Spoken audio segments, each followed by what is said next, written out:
we are simplifying the whole tax law itself so that compliance will be easy. Even that is a very big step, as I said. And for that, when allocation of time also has been given, opposition is failing its duty in serving the people of India that they don't want to participate in this discussion, neither in Lok Sabha nor here. So, having said all this, I want to say, to remove any confusion in the minds of anybody, this amendment and bringing in a new law in the place of old 1961 aims at simplifying the language, the lucidity which is required for anyone to understand it, no anomalies or any overlapping language that leads to misinterpretations. So this aims at only that. There are no new rates being brought in here, no tax issues which are being brought in here. That will come every year as it does in the finance bill. This is purely for making the document simpler.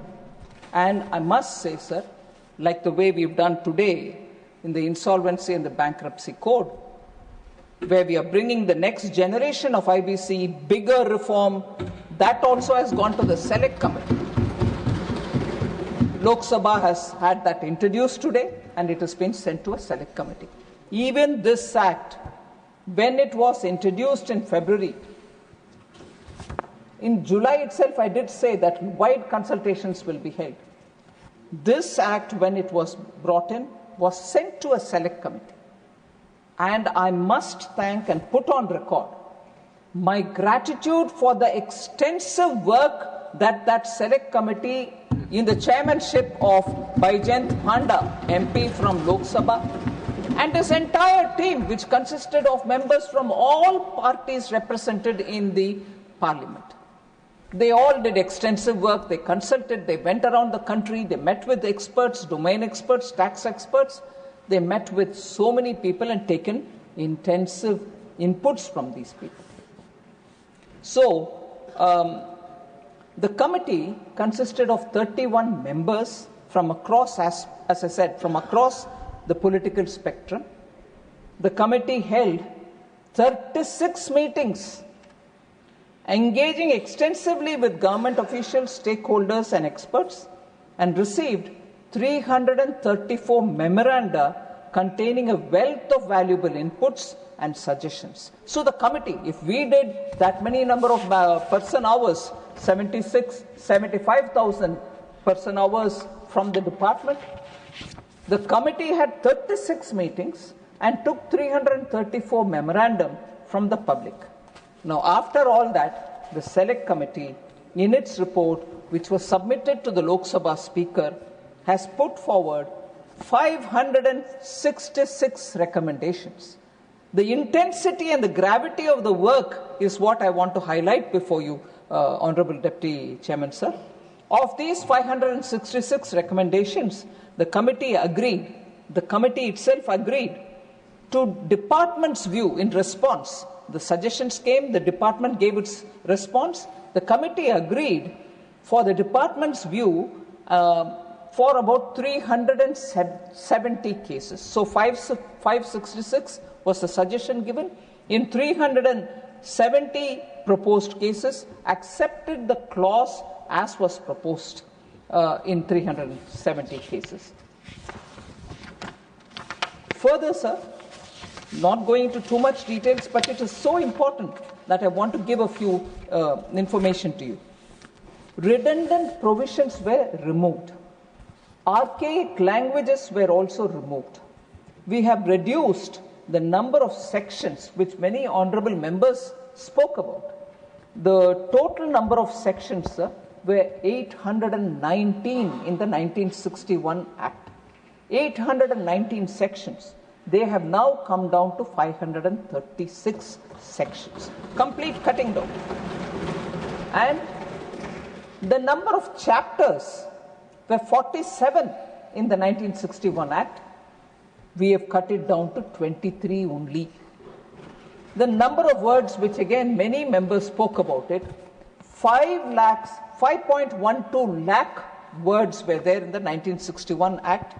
It has been now brought down to 2.6, literally half the size of what it was.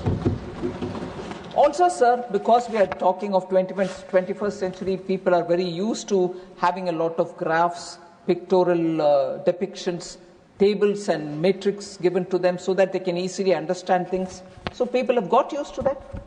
Normally, our laws don't have any of these. They go very staid in language, very staid in the way the language is used, and only text will follow further text. Whereas we thought, since we are working this century, we should have tables to make people understand how the law functions, where possible. And we are also showing through formulations as to how it will function. So for the first time in this Act, we have brought 39 new tables and 40 new formulae to replace textual narration. So when people see numbers, when they see comparisons, or when they see it laid out in a simpler format, it is easy for them. So we've adopted this novel method in a law, in an act which is going to be passed by the Parliament, which normally doesn't happen. So the changes are not just merely superficial. They reflect a new simplified approach for tax administration. This learner more focused law is designed to make it easy to read, understand and implement. So as we are going through this exercise, sir, the officers of the CBDT are actively engaged in redrafting the rules, the subordinate legislations, with the same objective of simplifying both the provisions and the associated forms. So when the law is simple, you're able to read it easily, no interpretation problem. But what happens to the assessee when he gets the form in front of him in the computer? Even that is being simplified. So as is said in the Act itself, if everything goes well and if we are able to pass it, and I'm sure there will be members watching it very cleanly, the systems, the computer systems which run our income tax will all have to be now rebooted for the newer law. Because the time is very short between now and 1st of April 2026. We need to have all the computers reset for the way in which this act has been subject to the approval of the Parliament. And therefore, if from 1st April 2026 we want to effect this, it's greatly appreciated that the Parliament has taken the initiative to pass it well in time, so that between September and 31st of March, we will get the systems also cleared. And why do I say that? Because not only the computer systems will have to be kept ready for the assessee to file his own returns, but we are planning to issue a lot of SOPs and also frequently asked questions to be put up, so people understand what are the changes. If they go to the domain, they will get it from the income tax portal, all the details of what it is going to be like. Further, not so much getting into that detail, I just want to reassure that so much thought has gone into making this law. And it's not going to be confined to only what the law says. We also want to come up with some kind of a information memorandum, so that people who are dealing with the new act sometimes can get this thing, because you're so used to 1961 Act, which ran the country for 50 years. And suddenly you say, where was this? In that act it used to be like this. Where is this here now? For that, a separate information memorandum will also be issued, so that people can refer that and then say, oh, then in this act it will be here. Like that, so that it will be like a guidance material. Even that is being prepared. That's not part of what is being circulated in the Parliament, but I just want to reassure, a lot of thought has gone into this. A lot of hard work has gone into it. More from the point of view of what will the taxpayer think about it, materials have been prepared. So that's about the income tax new act, replacing the 1961 Act, the Income Tax 2025 Act, if passed from the Parliament. So that's about that one. The second, which you've allowed me to take up simultaneously, I'll just say a few words on that. Sir, it is a taxation laws amendment bill, the second one. Normally, taxation amendments are done during the finance bill. But some extraordinary situations, we do come up with corrections. There are 4 things this time which we want to bring in here. We could have waited for the finance bill, but because the economy, people, everybody wants to have very quickly a look at how these are developing, we've just done 4 things. One is giving tax exemption on dividend interest and also long-term capital gains to sovereign wealth funds and pension funds investing in infrastructure between 1/4/2020 and 31/3/2030, subject to notification. The Public Investment Fund, which is, and its largely wholly owned subsidiaries, will be named directly in the section for exemption. PIF is from Saudi Arabia. So that fund is being, like the way we've given earlier for other sovereign funds. That is one. Second, abatement of all assessments for block periods in such cases until block assessment order, which will be a major reform and ease of doing business step. So they can treat the entire block. Even in between one of the years there was a search, they didn't have to have confusion. Then there was this 75,000 rupees deduction, standard deduction offered for the income tax. People had a confusion saying, is this available for salaried people? What will happen? So we have given a clarification there. So hardly about 3 of them. And 4th is the unified pension related things, where confusion on deduction, if there is a parity with NPS and so on. So for that, we've brought in 3 points, which will be part of the taxation law, which is here. So above 4 changes are, sir. This is a very important line. I want the honorable members to concentrate on this. The above 4 changes which are coming through this tax law amendment are for the Income Tax Act of 1961. We are talking about income tax bill which is getting replaced because of language and other things and bringing 2025. But the old and the current prevailing act, 1961, requires these amendments.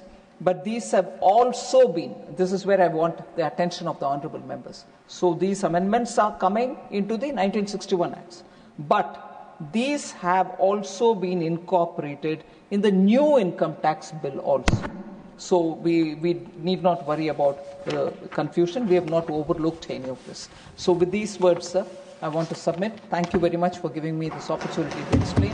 I request that the bill be returned. Oh. I shall now... So 1 minute. Yes, please. 1 or 2 members had raised... yes. I just want to answer them. The first one is about a point which Niranjan Reddy ji, he is not here. Just call out. I just want to, YSRCP. So he had raised this point that there need to be sufficient safeguards, guardrails for protecting privacy in searches.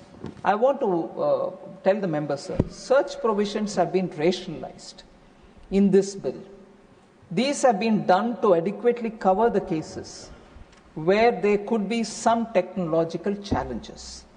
However, I want to underline the fact that no new power has been given to the officials through this act. There is no new power assigned to the tax authorities.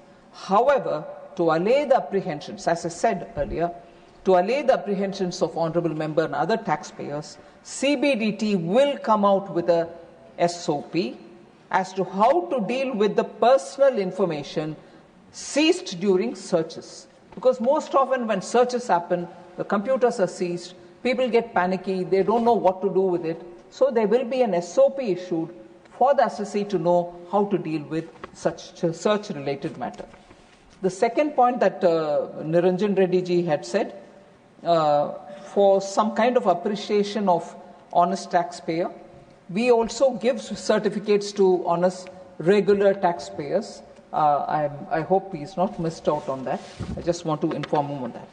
So the other honorable member who spoke was Sanjay Kumarja, who had raised this issue of computer systems used in search provisions, saying that the definition is too wide. I just want to assure the member that all of us would appreciate that the definition of computer system has to be wide enough, sir. Today, the computer systems are of so many different varieties. Technology is making it wider.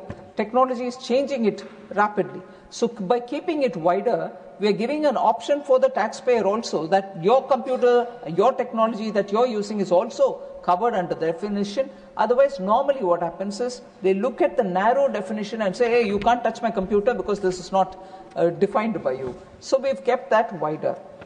With fast changing technology, most of the data is now stored in sophisticated digital devices. Therefore, for access to such data, there have been some rationalization in the search provisions, particularly where there is a cooperation from taxpayers. Sometimes taxpayers don't cooperate. Recently, most of our honorable members would have read in the newspapers that when the search happened, when they went for doing the search, they completely refused to give access to the computers. They said, we don't have the password. And the password, according to them, is kept in the country from where they have come. So they are making money in this country, and when wrongdoings are suspected, and when we go to search them, they refuse to give access to their computers. They refuse the password. So how do you told to? But you're governed by the law of the land here. So such things happen when technology is actively used in running a business. So to allay the apprehensions again, CBDT will bring out detailed SOP for handling digital data. Thank you very much. Thank you. I shall now put the motion regarding consideration of the Income Tax Bill 2025 to vote. The question is that the Income Tax Bill 2025 as passed by Lok Sabha be taken to consideration. Those